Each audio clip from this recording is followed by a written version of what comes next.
Hello everyone, welcome to my YouTube channel. 6ನೇ ತರಗತಿ ಮರುಸಿಂಚನ ಅಧ್ಯಾಯ 13ರಿಂದ ಅಧ್ಯಾಯ 18ರವರೆಗಿನ ಸಂಪೂರ್ಣ ಉತ್ತರಗಳು. ಚಟುವಟಿಕೆ 1. ಈ ಒಂದು ಚಟುವಟಿಕೆಯಲ್ಲಿ ಕೊಟ್ಟಿರುವ ನುಡಿಗಟ್ಟುಗಳನ್ನು ಸ್ವಂತ ವಾಕ್ಯಗಳಲ್ಲಿ ನಾವು ಬರಿಬೇಕಾಗುತ್ತೆ.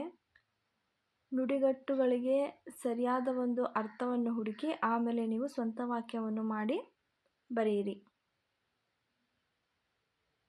ನೆಕ್ಸ್ಟ್ ಇಲ್ಲಿ ಚಿತ್ರಗಳನ್ನ ಕೊಟ್ಟಿದ್ದಾರೆ. ಈ ಒಂದು ಚಿತ್ರಕ್ಕೆ ನಾವು ಸರಿಯಾದ ಒಂದು ನುಡಿಗಟ್ಟನ್ನ ನಾವು ಬರಿಬೇಕಾಗುತ್ತೆ. ಸೊ ಆ ಚಿತ್ರಕ್ಕೆ ಸರಿ ಹೊಂದುವ ನುಡಿಗಟ್ಟುಗಳನ್ನು ನೀವು ಹುಡುಕಿ ಆ ಕಾಲಮಲ್ಲಿ ಬರಿಬೇಕು. ಆಕಾಶಕ್ಕೆ ಎಣಿ ಹಾಕುವುದು, ಮೈಯೆಲ್ಲ ಕಣ್ಣು, ಹೊಟ್ಟೆ ಕಿಚ್ಚು, ಈ ಥರ ನುಡಿಗಟ್ಟುಗಳನ್ನ ನೀವು ಸರ್ಚ್ ಮಾಡಿ ಆ ಚಿತ್ರಕ್ಕೆ ಸರಿ ಹೊಂದುವ ನುಡಿಗಟ್ಟನ್ನ ಬರೀರಿ. ನೆಕ್ಸ್ಟ್ ನೋಡಿ, ಚಟುವಟಿಕೆ 3. ಈ ಒಂದು ಚಟುವಟಿಕೆಯಲ್ಲಿ ಕೊಟ್ಟಿರುವ ಕಥೆಯಲ್ಲಿ ಇರುವ ನುಡಿಗಟ್ಟುಗಳನ್ನು ಹುಡುಕಿ ಪಟ್ಟಿ ಮಾಡಿ. ಆ ಸ್ಟೋರಿಲಿ ಯಾವ ಯಾವ ನುಡಿಗಟ್ಟುಗಳನ್ನು ಕೊಟ್ಟಿದ್ದಾರೆ ಅದನ್ನು ಸರ್ಚ್ ಮಾಡಿ ನೀವು ನೆಕ್ಸ್ಟ್ ಕೊಟ್ಟಿರೋ ಒಂದು ಮೇನಲ್ಲಿ ನೀವು ಬರಿಬೇಕಾಗುತ್ತೆ. ಯಾವ ನುಡಿಗಟ್ಟು ಕೊಟ್ಟಿದ್ದಾರೆ: ಕಂಠಸ್ಥದಂತೆ, ಮೈ ಮರೆತವು, ಕೊಟ್ಟು ಬಿಡದೆ, ಪ್ರತಿಮೆ ಸೇರುತ್ತಾ, ಪಟ್ಟು ಹಿಡಿದು, ಬಾಲ ಬಿಚ್ಚದೆ, ಕಂಬಿ ಕಿತ್ತವು, ಪಲಾಯಿತು, ಬಾಯಿ ಬಡಿದುಕೊಂಡು, ಸುಂಕವಿಲ್ಲದೆ. ಈ ಒಂದು ನುಡಿಗಟ್ಟುಗಳನ್ನ ನೀವು ಬರಿಬೇಕಾಗುತ್ತೆ. ನೆಕ್ಸ್ಟ್ ಚಟುವಟಿಕೆ 4. ಕೊಟ್ಟಿರುವ ನುಡಿಗಟ್ಟುಗಳನ್ನು ಬಳಸಿಕೊಂಡು ಪುಟ್ಟದೊಂದು ಕತೆ. ಅಳಿಲು ಸೇವೆಯಲ್ಲಿ ರಾಜನಿರತನಾಗಿದೆ ಎಂದು ಭಾವಿಸಿ, ಆದರೆ ಅವನ ಹಗಲು ಕನಸಿಕೊಂಡು. ನುಡಿಗಟ್ಟು ಬಳಸಿಕೊಂಡು ಪುಟ್ಟದೊಂದು ಕಥೆನ ನೀವು ಬರೀಬೇಕು. ನೆಕ್ಸ್ಟ್ 14ನೇ ಒಂದು ಅಧ್ಯಾಯದಲ್ಲಿ ವಾಕ್ಯ ರಚನೆ ಇರುತ್ತೆ. ಕೊಟ್ಟಿರೋ ಪದಗಳಿಗೆ ಮಾದರಿಯಂತೆ ಸ್ವಂತ ವಾಕ್ಯದಲ್ಲಿ ನೀವು ಬರೀಬೇಕಾಗುತ್ತೆ. ಕೈತೋಟ, ಸೊ ಕಾಡು, ಪುಸ್ತಕ, ಈ ಒಂದು ಪದಗಳಿಗೆ ನೀವು ಸ್ವಂತ ವಾಕ್ಯದಲ್ಲಿ ನೀವು ಒಂದು ವಾಕ್ಯಗಳನ್ನ ನೀವು ರಚಿಸಿ ಬರೆಯಿರಿ. ನೆಕ್ಸ್ಟ್ ಚಟುವಟಿಕೆ 2. ಆವರಣದಲ್ಲಿ ಕೊಟ್ಟಿರೋ ಪದಗಳನ್ನು ಬಳಸಿಕೊಂಡು ಮಾದರಿಯಂತೆ ಪೂರ್ಣಗೊಳಿಸಿ. ಆವರಣದಲ್ಲಿ ಒಂದು ಪದಗಳನ್ನ ಕೊಟ್ಟಿದ್ದಾರೆ, ಆ ಒಂದು ಪದಗಳನ್ನ ಬಳಸಿಕೊಂಡು ನೀವು ಮಾದರಿಯನ್ನು ನೀವು ರಚಿಸಬೇಕಾಗುತ್ತೆ. ಆಡುತ್ತಿದ್ದಾನೆ, ಹಾಗೆ ಮೇಯುತ್ತಿದ್ದಾಳೆ ಅಂದರೆ ಕ್ರಿಯಾಪದಗಳಿದೆ. ಸೊ ಆ ಒಂದು ಪದಗಳನ್ನ ನೀವು ಆ ಡ್ಯಾಶಸ್ ಮುಂದೆ ನೀವು ಫಿಲ್ ಮಾಡಿ ಬರೀರಿ. ಇದು ಚಟುವಟಿಕೆ 3ರ ಒಂದು ಉತ್ತರಗಳು. ಮುಂದಿನ ಚಟುವಟಿಕೆ ಕೊಟ್ಟಿರುವ ಕಥೆಯನ್ನು ಓದಿ ಮಾದರಿಯಂತೆ ಸರ್ವನಾಮಗಳನ್ನು ಪಟ್ಟಿ ಮಾಡಿ. ಒಂದು ಸ್ಟೋರಿನ ಕೊಟ್ಟಿದ್ದಾರೆ, ನೀವು ಈ ಒಂದು ಸ್ಟೋರಿನ ಸರ್ವನಾಮಗಳು ಅಂದರೆ ನಾಮಪದದ ಬದಲಾಗಿ ನೀವು ಯಾವ ಒಂದು ಪದಗಳನ್ನ ಬಳಸ್ತಿರೋ ಅದನ್ನು ಸರ್ವನಾಮ ಅಂತಾರೆ. ಸೊ ಇಲ್ಲಿ ಯಾವ ಯಾವ ಸರ್ವನಾಮಗಳಿದೆ ಅದನ್ನೆಲ್ಲ ಫಸ್ಟ್ ನೀವು ರೌಂಡ್ ಅಪ್ ಮಾಡಬೇಕು. ರೌಂಡ್ ಅಪ್ ಮಾಡಿದ್ಮೇಲೆ ನೆಕ್ಸ್ಟ್ ಒಂದು ಲೈನ್ಸಲ್ಲಿ ನೀವು ಅದನ್ನು ಬರಿಬೇಕಾಗುತ್ತೆ. ಮಾದರಿ: ಅವನಿಗೆ, ಅವನು, ಅವಳು, ತಮ್ಮ, ತನ್ನ, ಈಗ, ಅದರ, ಅವರು, ಇವರು. ಸೊ ಈ ಥರ ಒಂದು ವರ್ಡ್ಸ್ ಇರುತ್ತಲ್ಲ, ಇದನ್ನು ಸರ್ವನಾಮ ಅಂತ ಕೊಡ್ತಾರೆ. ಅದು ಆ ಸ್ಟೋರಿಲೇ ಇರಬೇಕು. ಸ್ಟೋರಿಲಿ ಯಾವ ಯಾವ ಸರ್ವನಾಮ ಇದೆ ಆ ಒಂದು ವರ್ಡ್ಸ್ನ ಪಿಕ್ ಮಾಡಿ ನೀವು ಬರೀರಿ. ನೆಕ್ಸ್ಟ್ 73. ನೆಕ್ಸ್ಟ್ ಚಟುವಟಿಕೆ 4. ಕೊಟ್ಟಿರುವ ವಾಕ್ಯಗಳನ್ನು ಓದಿ ಕರ್ತೃ, ಕರ್ಮ ಹಾಗೂ ಕ್ರಿಯಾಪದ. ಇಲ್ಲಿ ಕರ್ತೃ ಪದ ಯಾವುದು, ಕರ್ಮಪದ ಯಾವುದು, ಕ್ರಿಯಾಪದ ಯಾವುದು ಅಂತ ಆ ಒಂದು ಪ್ಯಾರಾಗ್ರಾಫ್ನ ನೀವು ಓದಿ ಬರಿಬೇಕಾಗುತ್ತೆ.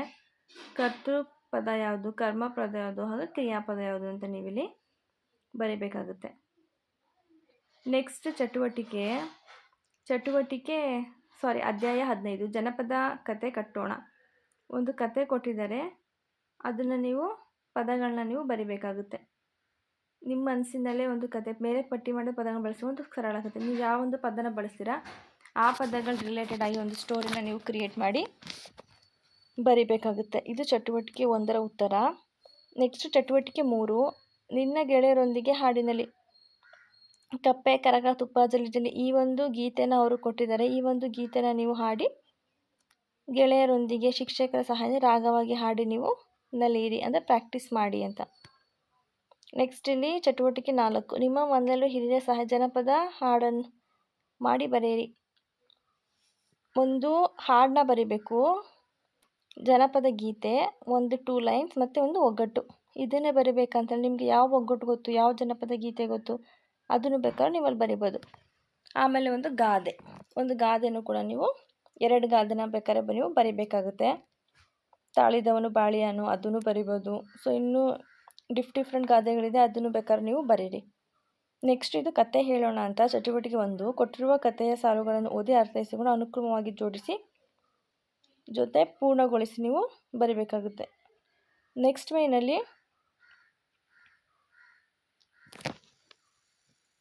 ಆ ಒಂದು ಸ್ಟೋರಿದೆ ರಿಲೇಟೆಡ್ ಆನ್ಸರ್ಸ್ ಇದು. ನೆಕ್ಸ್ಟ್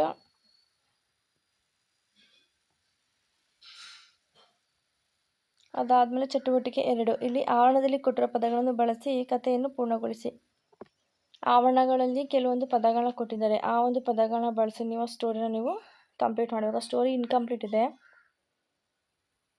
ಅಲ್ಲಿ ಇದ್ದವು ಸ್ನೇಹದಿಂದ, ಅಲ್ಲಿ ಓಡಿ ಬಂದು, ದಿನಗಳು ಕಬಳಿಸಬೇಕೆಂದು, ಮೈಯ ತೊಡಗಿದ, ಕರೆದುಕೊಂಡು, ಈ ಥರ ಅಲ್ಲಿ ಇರೋ ಒಂದು ಆಪ್ಷನ್ನ ಯೂಸ್ ಮಾಡಿ ನೀವು fill in the blanks complete ಮಾಡಿ. ನೆಕ್ಸ್ಟ್ ಒಂದು ಚಟುವಟಿಕೆ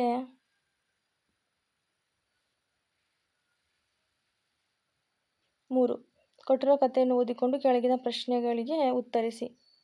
ಒಂದು ಸ್ಟೋರಿನ ಕೊಟ್ಟಿದ್ದಾರೆ, ಆ ಒಂದು ಸ್ಟೋರಿನ ಯೂಸ್ ಮಾಡಿ ನೀವು ಪ್ರಶ್ನೆ ಉತ್ತರಗಳನ್ನ ನೀವು ಬರಿಬೇಕಾಗುತ್ತೆ.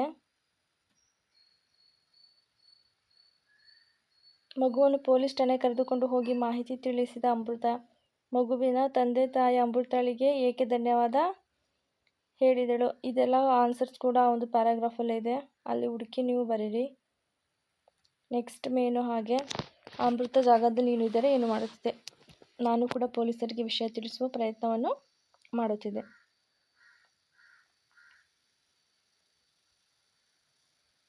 ಮುಂದಿನ ಒಂದು ಅಧ್ಯಾಯ 17, ಚಿತ್ರ ನೋಡಿ ಚರ್ಚಿಸೋಣ.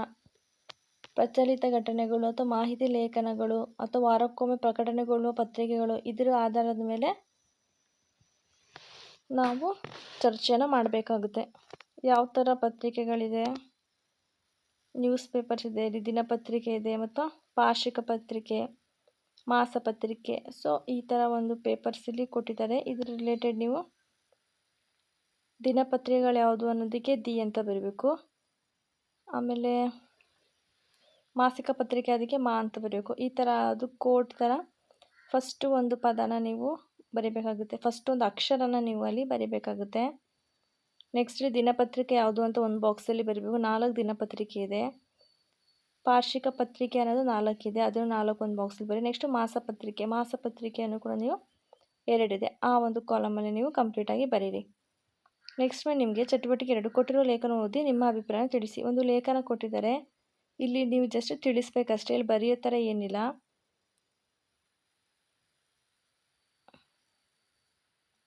ಕಂಟಿನ್ಯೂಯೇಷನ್ ಇಲ್ಲಿದೆ. ನಿಮ್ಮ ಒಂದು ಅಭಿಪ್ರಾಯನ ನೀವು ಸೋಮುವಿನ ಜಾಗದಲ್ಲಿ ನೀವಿದ್ದರೆ ಏನು ಮಾಡುತ್ತಿದ್ದೀರಿ, ಈ ಒಂದು ಸೆಂಟೆನ್ಸ್ನ ನೀವು ಕಾಪಿ ಮಾಡಿಬಿಟ್ಟು ಬರೀರಿ, ಅಥವಾ ಫ್ರೆಂಡ್ಸ್ ಜೊತೆ ಡಿಸ್ಕಸ್ ಕೂಡ ನೀವು ಮಾಡ್ಬೋದು. ನೆಕ್ಸ್ಟ್ ಇಲ್ಲಿ ಚಿತ್ರಗಳನ್ನ ಕೊಟ್ಟಿದ್ದಾರೆ, ಇದರ ಅಭಿಪ್ರಾಯವನ್ನು ತಿಳಿಸ್ಬೋದು, ಅಥವಾ ಚಿತ್ರ ಏನು ಅಂತಲೂ ಕೂಡ ಬರಿಬೋದು.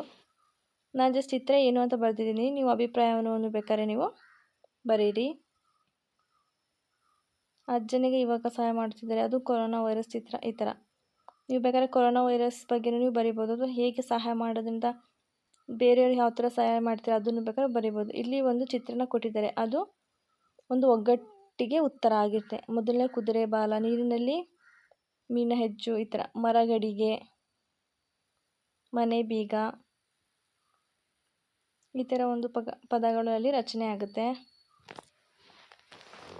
ನೆಕ್ಸ್ಟ್ 18, ವೃತ್ತಿಗಳನ್ನು ತಿಳಿಯೋಣ, ವೃತ್ತಿ ನಿರತರನ್ನು ಗೌರವಿಸೋಣ. ಕೊಟ್ಟಿರುವ ಚಿತ್ರವನ್ನು ಗಮನಿಸಿ. ಇದು ಮೈಸೂರು ಪ್ಯಾಲೇಸ್, ಇದು ಫೋಟೋ. ಇದ್ರ ರಿಲೇಟೆಡ್ ಕ್ವಶನ್ ಆನ್ಸರ್ಸ್ನ ನಾವು ಬರಿಬೇಕಾಗುತ್ತೆ.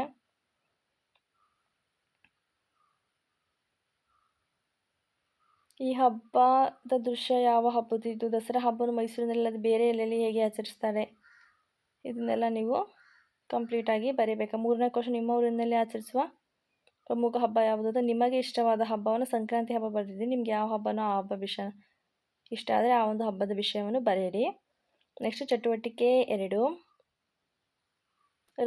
ರೈತ ನಮ್ಮ ದೇಶ ಅನ್ನದಾತ ಜೀವನದಾತ. ಈ ಥರ ಕೊಟ್ಟಿರೋ ಒಂದು ಕಸುಬುಗಳ ಅಥವಾ ವೃತ್ತಿಗಳ ಬಗ್ಗೆ ನೀವು 2 ಲೈನ್ಸಲ್ಲಿ ನೀವು ಎಕ್ಸ್ಪ್ಲೇನ್ ಮಾಡಬೇಕಾಗುತ್ತೆ. ಪೊಲೀಸ್ ನಮ್ಮನ್ನು ದುಷ್ಟರಿಂದ ಕಾಪಾಡುತ್ತಾರೆ ಅಲ್ವಾ. ನೆಕ್ಸ್ಟ್ ಬಡಗಿ, ಮನೆಗೆ ಕಚೇರಿಗೆ ಎಲ್ಲ ಕಡೆ ಮರದ ಕಡೆ ಕೆಲಸವನ್ನು ವಿನ್ಯಾಸಗೊಳಿಸುತ್ತಾರೆ. ಅದೇ ಥರ ನೇಯ್ಗೆ, ಬಟ್ಟೆಯನ್ನು ನೇಯ್ಗೆ ಮಾಡುತ್ತಾರೆ.